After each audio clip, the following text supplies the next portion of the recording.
Hello guys, আজকে আমি আবার এসে গেছি তোমাদের বন্ধু।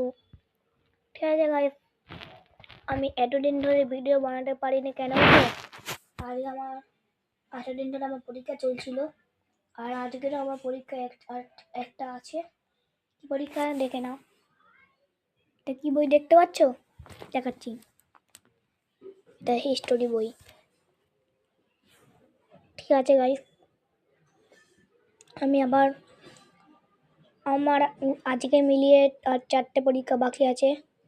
যদি আজকে হয়ে যায় তাহলে 3টে পরীক্ষা। আমার শুক্রবার দিন শেষ। আমি শুক্রবার এসে তোমাদের সাথে দেখা করব। আমি অনেকগুলো ভিডিও বানাবো। ঠিক আছে গাইস, ভালো করে পড়াশোনা করো, আমিও পড়াশোনা করি। ঠিক আছে গাইস, আজকে এত শীত পড়েছে কে জানে। ঠিক আছে গাইস, টাটা। এটা গাইস, এটা ক্লে। Tata tata.